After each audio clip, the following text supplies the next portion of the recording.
भगवान की धरती है, इस धरती पर जन्म लेकर एक सन्यासी सनातन धर्म का झंडा गाड़ने का काम करता है। गर्व से कहता है कि गर्व से कहो हम हिंदू हैं। যোগী আদিত্যনাথের বক্তব্য তো সবাই শুনলে, খুবই দুঃখের সঙ্গে জানাচ্ছি আমরাও সেই ওয়েস্ট বেঙ্গল থেকে বিলং করছি।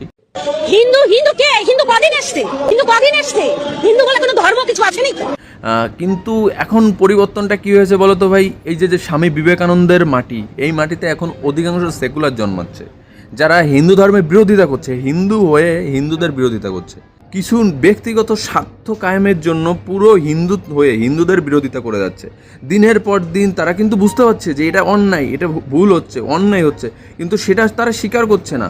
তারা অনবরত সেই ভুলটাকে তারা মেনে নিয়ে হিন্দুদের বিরোধিতা করছে ভাই। এই যে সেকুলাররা রয়েছে কন্টিনিউ, যারা এরকম বিহেভ করে যাচ্ছে, তাদের উদ্দেশ্যে বলতে চাই ভাই, এরকম যদি তোরা করতে থাকিস, আজ থেকে 20 বছর পরে গিয়ে তোদের জন্য পুরো আমাদের বিপদে পড়তে হবে, পুরো হিন্দু জাতি বিপদে পড়ে যাবে, বুঝতে পারছিস? রোজা রাখনে কি তাকত দে হিম্মত হামকো ইয়া আল্লাহ। এরকম একটা দুটো ভিডিও নয়, এরকম বহু ভিডিও আছে যারা হিন্দু হয়ে হিন্দুদের বিরুদ্ধে কথা বলছে, বিরোধিতামূলক কাজ করছে। কিন্তু ছোট্ট এই 2 মিনিটের ভিডিওর মধ্যে এই এত ক্লিপ দেওয়া সম্ভব নয়।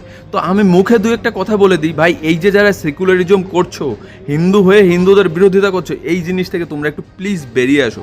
তোমরা যদি বলো ভাই দাঁড়ে গিয়ে পা ধরতে আমি রাজি, কিন্তু এই সেকুলারিজম থেকে একটু বেরিয়ে এসো, হিন্দুদের একটু বাঁচাও, ঠিক আছে? হিন্দুদের এই যে দিন অধঃপতন ঘটছে, এটা মেইন কারণ হিন্দুরা, কোনো মুসলিম খ্রিস্টান বৌদ্ধ কোনো জাতি নয়।